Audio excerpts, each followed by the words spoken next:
అందరికీ నమస్తే, నేను మీ భార్గవి. వెల్కమ్ బ్యాక్ టు అమ్మ చేతి వంట. ఈరోజు వీడియోలో ఒక రుచికరమైన దొండకాయ పచ్చడిని, రోటి పచ్చడిని ఎలా తయారు చేసుకోవచ్చో చూపించబోతున్నాను. దొండకాయని ఫ్రై చేయడానికి కాస్త టైం ఎక్కువ తీసుకుంటుంది, లేదంటే టేస్టీగా ఉండదు కదా. బట్ పచ్చడి ట్రై చేయడానికి మీకు అంత టైం పట్టదండి, చాలా త్వరగా చేసుకోవచ్చు. వేడివేడి అన్నంతో కాస్త నెయ్యి వేసుకుని ఈ పచ్చడి కలుపుకుని తింటే ఇక వేరే ఏ కూరతో పని లేదండి.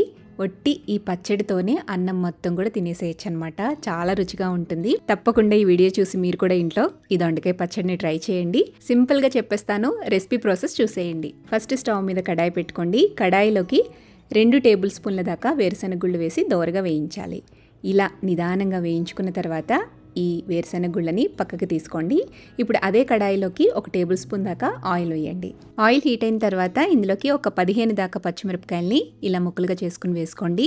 పచ్చిమిర్చి కారం ఎక్కువ ఉన్నట్లయితే 12 దాకా పచ్చిమిరపకాయలు పడతాయి. ఈ పచ్చిమిర్చిని కూడా సన్నటి సెగ మీద వేయించేసేయండి. వేయించుకున్న పచ్చిమిర్చిని పక్కకి తీసి పెట్టుకోండి. మళ్ళీ కడాయిలోకి కాస్త ఆయిల్ వేసుకుని ఇందులోకి 1 టీ స్పూన్ దాకా జీలకర్ర, 1 టీ స్పూన్ దాకా ధనియాలు వేసి కొద్దిగా వేయించండి.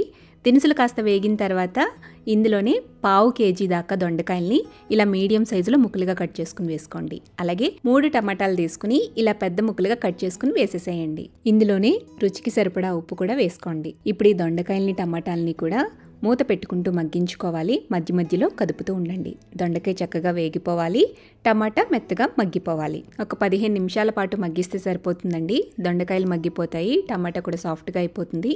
ఇప్పుడు స్టవ్ ఆపేసేసి కడాయిని పక్కకు దించుకుని వీటిని పూర్తిగా చల్లారిపోనివ్వండి. ఇప్పుడు రోట్లో కానీ లేదా మిక్సీ జార్ కానీ తీసుకుని ఫస్ట్ వేరుశనగ గుళ్ళు వేయించుకున్నాం కదా, సో వాటిని వేసుకుని మెత్తగా గ్రైండ్ చేసుకోవాలి. ఇలా గ్రైండ్ చేసుకున్న తర్వాత ఇందులోకి కాస్త చింతపండు, చిన్న నిమ్మకాయ సైజ్ అంతా చింతపండు వేసుకోండి. తర్వాత 4 వెల్లుల్లిపాయలు, అలాగే వేయించుకుని పక్కన పెట్టుకున్న పచ్చిమిర్చి కూడా వేసేసేయండి. వీటిని కాస్త కోర్స్గా గ్రైండ్ చేయండి. ఆ తర్వాత మనం మగ్గించుకుని పక్కన పెట్టుకున్న దొండకాయలు టమాటాలని కూడా వేసేసి రోట్లో దంచినట్టుగా గ్రైండ్ చేసుకోండి. చివరిగా ఇందులోకి చిన్న సైజు పచ్చి ఉల్లిపాయని తీసుకుని ఇలా ముక్కలుగా చేసుకుని వేసుకోండి. అలాగే కొత్తిమీర కూడా కాస్త వేసేసి పల్స్ మోడ్లో 2-3 పల్సులు ఇస్తే కనుక దొండకాయ పచ్చడి ఈ విధంగా తయారైపోతుందన్నమాట.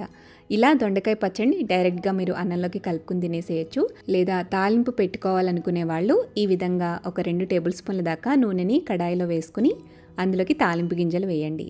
మినపప్పు, ఆవాలు, జీలకర్ర, ఎండుమిర్చి, కరివేపాకు వేసి తాలింపుని కాస్త వేయించాలి. తాలింపు కొంచెం వేగిన తర్వాత ఇందులోకి మనం గ్రైండ్ చేసుకున్న పచ్చడిని వేసి ఒక 2 నిమిషాల పాటు సన్నటి సెగ మీద కుక్ చేయండి. చివరిగా కాస్త కొత్తిమీరని వేసేసి కలిపేసేసి స్టవ్ ఆపి పక్కకి దించేసేయండి. అంతే, నోరూరించే దొండకాయ పచ్చడి నిమిషాల్లో తయారు చేసేసుకోవచ్చు. పచ్చడిని చూస్తూ ఉంటేనే నోట్లో నీళ్ళురుతున్నాయి కదా. మరి ఇంట్లో ఉండే దొండకాయలతో మీరు కూడా ఇలా నేను చెప్పినట్టుగా దొండకాయ పచ్చడి ట్రై చేయండి.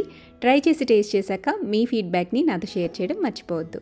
వీడియో నచ్చితే లైక్ చేయండి, మీ ఫ్రెండ్స్కి, రిలేటివ్స్కి షేర్ చేయండి. మరిన్ని టేస్టీ, సింపుల్, క్విక్ రెసిపీస్ కోసం అమ్మ చేతి వంట ఛానల్ని సబ్స్క్రైబ్ చేయండి.